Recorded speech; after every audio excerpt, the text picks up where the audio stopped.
The creep on the 12-hour bus ride home. Long-time lurker, first-time poster. I thought I would share my encounter with the creep I met at the end of my trip back home to Arizona. Backstory. I went to visit my best friend who had moved from Arizona to California. It was fun until the end, where we got into a fight, resulting in cutting the trip a day short. The morning of, I packed my stuff and took an Uber to the Greyhound and exchanged my ticket for a ride for that day. However, the next bus didn't leave until 4 p.m, and it was probably 10:30 a.m. I was so upset about my fight with my friend the night before that this 5.5 hour wait was just a little cherry on top of it all. I ended up going to a small grocery store and getting a few apples for the trip, and then heading back and waiting at the gate where my bus would arrive, and that's where I met Jeremy. He was sitting on the phone talking real loud, and I couldn't help but observe him. He was a mid-30-year-old bald guy with a moustache, wearing a wife beater, Dickies, crew socks, and a baby blue bandana he kept rearranging, tied to his neck, hanging out of his pocket, simply wrapped around his wrist, etc.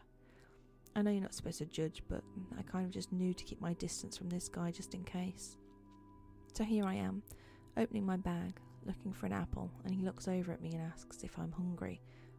To which I respond, "Oh, no thanks, I am, actually, just looking for my apple." And he says, "I have plenty of candy, I don't really even want. Here, just take them." And he hands me some Snickers and Laffy Taffies and stuff. I knew right away that this was a little weird, so I put them in my backpack for later. I was just planning on throwing them away when he wasn't looking. 4 p.m. arrives, and so does our bus. We get in, and the bus driver lets us know that we needed to stop in another city nearby to switch buses, so we can all get off and head to the line where the new bus is going to be. And Jeremy flags me down and says, "Hey, I saved you a spot." And I said, "Oh, it's okay, thanks." And these two little old Asian ladies are near him, thanking him for saving them a spot and talking to him like they knew him, and he was just as friendly and kept insisting on me coming over there. I thought, let's not cause a scene. What's the worst that could happen? I go over and thank him and wait for the bus, and he says, "Do you have $1 on you by chance?" And I say, "Oh, yeah, here." And he goes and grabs a Coke and comes back with it. "For you," he said, and handed it to me. I was clearly confused, and he said, "You look like you could use it." I was a little put off, but not too bad.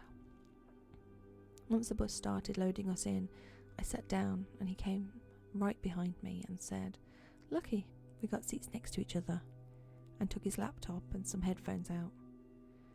Oh good, I'll be left alone, I thought. Wrong. Here, grab the other headphones so we can watch a movie together. Obviously I declined, but he kept insisting, even though the internet wasn't working on that bus, so he couldn't play a movie anyways. So he resorted to talking. He asked a lot of questions about me and if I had a boyfriend, and I did, and he asked if I were ever going to get married to my boyfriend. That was where I finally got put off, but also tried to be engaging enough not to piss him off, because they didn't check your luggage at the Greyhound, and I didn't want to know what he had toting around in his big bags. That sounds bad, but I was just trying to be safe. Then he starts telling me he was in California taking care of his sick dad, yada yada, and that he was heading to Texas to see his estranged wife and kids. He told me about how much he misses them and how he couldn't wait to go back home and be a part of their lives again. While he is saying this, he is toying with a little piece of paper he took out of his pocket in his hands, and I glanced over at it without thinking. He lifts up the paper and says, "Oh yeah, I met a lady, very nice, Filipino.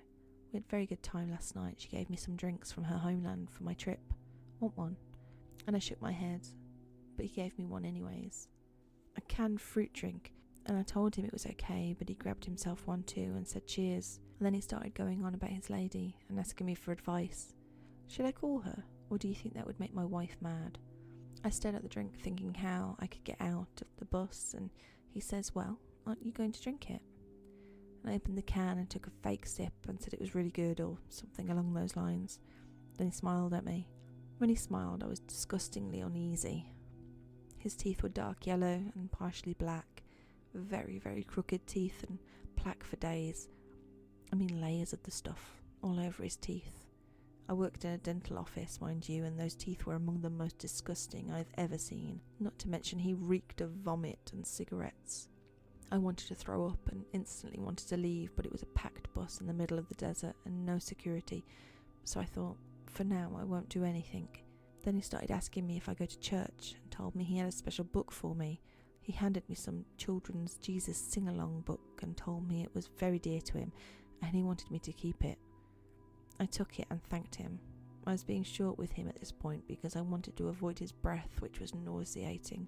Cut to many stops later, around 10 or 11, everyone starts falling asleep, and so does he, but he falls asleep with his legs wide open and they were rubbing against my thigh, so I sat my chin to my knees, sobbing softly so he couldn't hear me. I was so uncomfortable and scared because I didn't know what kind of person he was, and I couldn't sit anywhere else because the bus was full. The lights were dim on the bus and nobody saw me, but I wish someone did. I cried for maybe an hour before he woke up and started trying to rest his head on my shoulder. Then he started mumbling, beautiful and sexy, and I thought I was hearing wrong, but I still texted my boyfriend telling him about the creep and what I thought I heard him say. And my boyfriend told me maybe I was overreacting, but I would be home soon nonetheless.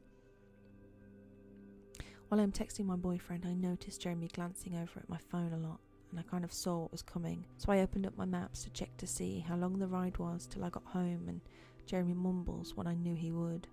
"Who are you texting? Let me see." And I show him my Maps app and told him I was just checking to see where we were at.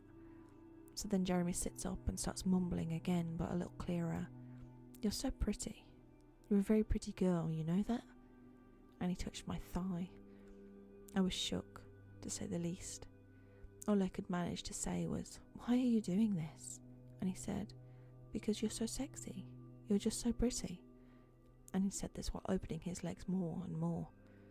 At this point, I didn't even hide it.